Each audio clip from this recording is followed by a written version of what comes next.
city stories, but as we've already established, I am from the Bronx, born and raised, and have lived here most of my life. But this is a story about how a big city girl sort of found herself in a small town.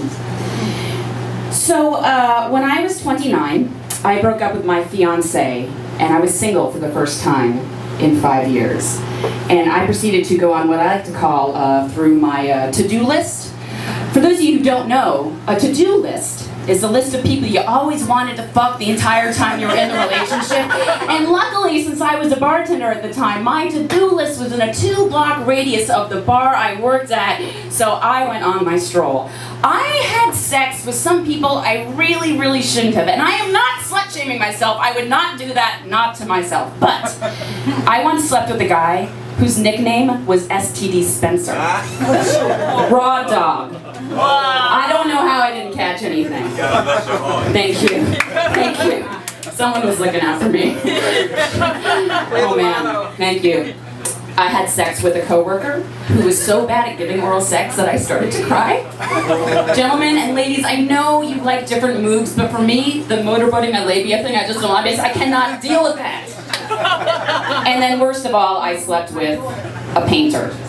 I mean, anyone who knows painters, that's so complicated. So I was having what I thought was fun, but was really just distracting me from the fact that I was feeling still sad about the breakup. But the most exciting thing that happened that summer, my best friend, Michaela, was marrying her fiance, now husband, Sam, who was British. No, sorry, he was Scottish. British raised, Scottish born. The wedding was in Scotland. So all the girls from the Bronx High School of Science, thank you very much, besties, went out to a wedding in Scotland where all of Sam's hot British and Scottish friends were. This was going to be awesome. So we get there and we were going to stay in a 16th century castle. Yeah, apparently they rent out castles for the weekend there because there's castles like in every block. So it was just immediately, everyone's pairing off immediately. And I was hanging out with my friend Corey, and we spotted these two brothers named Cameron and JJ. And she immediately went for Cameron because he was the hotter of the two. And Cameron was like, yeah, because she was the hotter of the two. And so I started chatting with JJ, and I was like, hello, I'm JJ. And I was like, oh, what does that stand for? And he goes, Jesse Jackson. And I was like, all right, we're doing this just for narrative value alone. He was a little white farmer. British. And the weekend proceeds, and we are just hanging out every single night, you know, just drinking scotch, playing croquet, because that's what you do. And finally, the night of the wedding happens, and I'm like, this is it. I wore my nice underwear, I put on a prettiest dress, I wore a fall in my hair, because why not? And we danced all night long, JJ and I. Cameron and Corey were making out in the corner. She gives me the wink of, yeah! And he all of a sudden takes me. Now, by the way, in June, when the wedding was, in Glasgow, the sun sets at 11 and rises at 2, which is weird enough when you're fucked up. But we were hanging out and the sun started to rise, even though it was 2 in the morning, and JJ takes my hand and he goes, would you like to go for a walk? And I'm like, oh my god, I'm a Bronx girl hanging out with the hottest guy ever, and it's a castle, like, dreams can come true, rom-coms are the thing. And I was like, yeah, sure.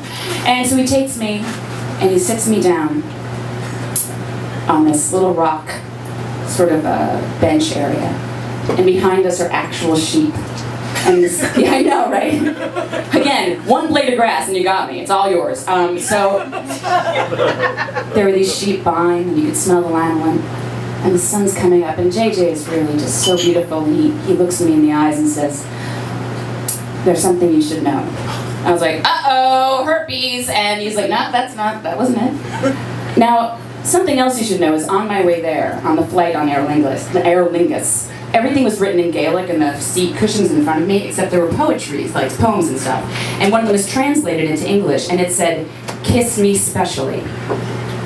And it hit me, I haven't been, like, kissed in a while. You know, I've been slammed against bar walls and bathrooms and fucked every which way, but not actually kissed. So that kind of resonated with me, and he sat me down and he said, I met a girl 2 weeks ago, and we're not dating, but I feel like if I were to fool around with you, it might ruin things for her, and I don't want to give you the wrong idea, because I think you're amazing. And I was like, what? People like you exist? And then he leaned in, and very lightly just kissed me on the lips. And I felt so respected. I felt embarrassed that I just was looking for another hookup. I felt, oh my god, this is a real thing. maybe there is a guy like that in New York. And then I said, can I at least suck your dick?